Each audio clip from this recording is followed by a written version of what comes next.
Assalamualaikum warahmatullahi wabarakatuh. Kembali lagi. Kali ini saya akan mencoba membagikan beberapa hal terkait ajuan persyaratan BOS Kemenak 2023. Di antara teman-teman semua mungkin ada yang tertolak ajuannya, karena ada yang kurang di persyaratannya, ataupun ada yang tertinggal dan salah dalam penulisannya. Ribet juga kan kalau mau bolak-balik revisi. Di sini saya sudah mengajukan dan alhamdulillah diterima pihak verifikator. Apa saja yang harus diperhatikan pada berkas persyaratan yang akan diupload? Nah, pada kesempatan kali ini saya akan bahas satu persatu persyaratannya. Oke, langsung saja.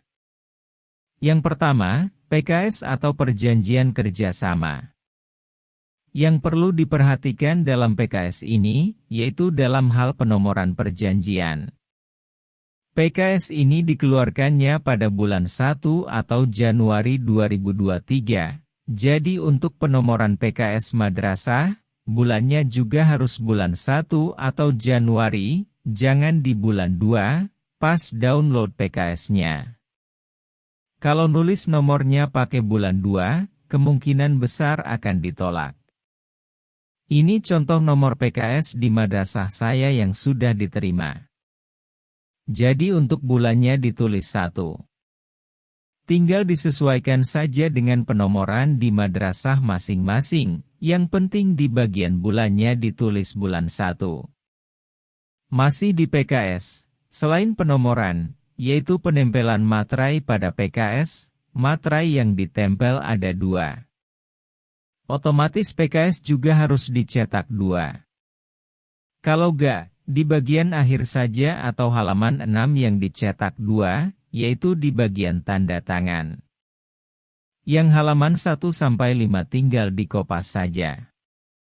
Jadi, materai yang ke-1 ditempel di PKS cetakan pertama, pada bagian TTD Camat.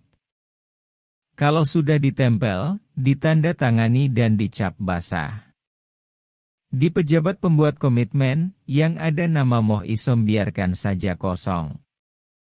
Nah, untuk materai yang kedua, ditempelkan di cetakan PKS yang kedua, yaitu pada bagian TTD pejabat pembuat komitmen, yang ada nama Moh Isom.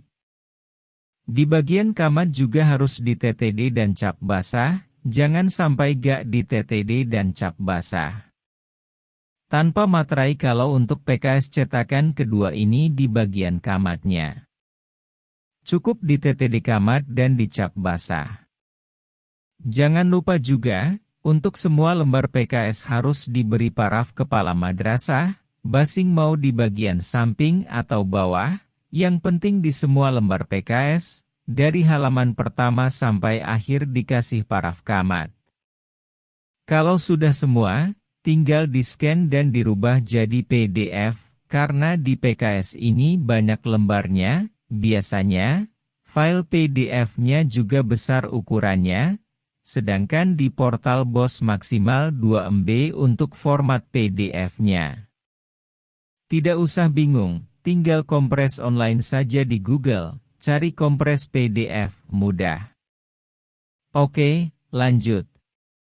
Yang kedua yaitu surat permohonan. Di berkas surat permohonan ini, yang rawan salah ada pada bagian penanggalan dan nominal yang harus diisi. Jadi, untuk penanggalan di surat permohonan, kwitansi, dan SPTJM, dibuat tanggal 1 atau 2 Februari. Dan untuk nomor surat juga harus beda di masing-masing surat. Contoh, misal di surat permohonan, nomor suratnya 10, jadi, di kwitansi atau bukti penerimaan harus beda tidak boleh 10 juga, kasih saja nomor 11, 12, atau 13, yang penting jangan sama dengan nomor yang ada di surat permohonan. Untuk SPTJM tidak pakai nomor. Dan untuk bulan di penomoran, buat bulan 2 atau Februari, mengikuti tanggal. Selanjutnya penulisan nominal. Untuk nominal, ditulis jumlah nominal tahap 1, jangan ditulis nominal setahun. Karena ini ajuan untuk tahap 1. Bila perlu di bagian sesudah tahun anggaran 2023, ditambahin tulisan tahap 1. Lanjut ke berkas kwitansi atau bukti penerimaan. Pada penomoran madrasah, nomor harus beda dengan yang di surat permohonan. Pada bagian isian jumlah uang, diisi jumlah nominal tahap 1, jangan 1 tahun. Di bagian bawah, atau pada tulisan berdasarkan perjanjian kerjasama antara pejabat pembuat komitmen dan kepala madrasah, ditulis nomor yang ada di PKS. Di surat permohonan juga gitu, di bagian awal, ditulis nomor PKS-nya. Terus, masih di bagian kwitansi, jangan lupa, di bagian bawah, atau bagian persetujuan pejabat pembuat komitmen, harus dikasih nama. Tulis namanya, Moh Isom. Jangan lupa tempel materai di bagian TTD Kamad, TTD dan cap basah. Di bagian persetujuan tidak perlu ditempel materai, cukup diisi nama Moh Isom. Lanjut ke berkas SPTJM atau surat pertanggungjawaban. Di bagian SPTJM sepertinya tidak ada yang rumit, tinggal ikuti saja perintahnya. Dan tulis tanggalnya 1 atau 2 Februari. Jangan lupa tempel materai sebelum di TTD Kamad. Lanjut, EDM 2022 atau EDM versi 2. Bagi madrasah yang sudah ikut BIMTEK, silahkan isi EDM versi 2 sampai selesai dan disetujui Kamad. Kalau sudah disetujui Kamad, tinggal unduh saja rangkuman EDM-nya di akun Kamad.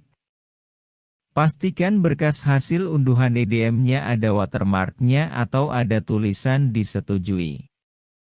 Apabila tidak ada watermark tulisan disetujui, silahkan cek lagi EDM-nya di akun Kamad, klik lanjut verifikasi, periksa apakah ada tulisan hasil evaluasi diri madrasah telah diterima sistem EDM. Kalau belum, tinggal klik lanjutkan dan tunggu. Cek lagi dalam 5 menit. Bagi madrasah yang belum BIMTEK, mengisi EDM-nya masih pakai yang manual, silahkan download di portal BOS. Ini contoh EDM di madrasah saya, isi lewat online, unduh di web EDM dan tinggal upload di portal. Kebetulan madrasah saya sudah pernah ikut BIMTEK, jadi mengisi EDM-nya lewat online. Lanjut ke RKAM. Untuk berkas RKAM, ini yang ribet ngerjainnya. Kategori 1, bagi madrasah yang sudah ikut BIMTEK dan sudah pernah isi RKAM online tapi belum selesai, tinggal unduh template-nya di portal BOS, dan tinggal lanjutin isiannya, tidak perlu isi ulang. Kategori 2, bagi madrasah yang sudah ikut BIMTEK, tapi belum pernah isi RKAM online, silahkan isi RKAM-nya menggunakan RKAM manual, silahkan download di portal. Isi dahulu EDM-nya, sesuaikan atau samakan dengan yang sudah diisi online dan diunduh sebelumnya, samakan juga urutan prioritasnya. Untuk subkegiatannya di tahun ini beda dengan tahun sebelumnya, download juga di portal untuk sub yang baru. Tinggal kopas aja bagian-bagiannya. Kategori 3, bagi madrasah yang belum ikut BIMTEK, menggunakan RKAM manual, download di portal BOS. Isi EDM dan lanjut RKAM, di satu file. Ini contoh RKAM yang sudah saya isi di madrasah saya. Masih pakai yang kategori 2, download manual dan isi. Kalau sudah semua berkasnya, tinggal upload di portal BOS. Semoga berhasil dan disetujui. Oke, mungkin itu saja, intinya, perlu ketelitian dalam menyiapkan dan mengisikan isian syarat-syaratnya. Untuk pengisian EDM RKAM, bisa lihat tutorialnya di YouTube, banyak teman-teman kita yang sudah share. Untuk referensi teman-teman semua, berkas persyaratan yang sudah saya isi dan disetujui verifikator, saya tempel di deskripsi. Terima kasih, semoga membantu. Apabila bermanfaat, silahkan share, like, dan subscribe. Wassalamualaikum warahmatullahi wabarakatuh.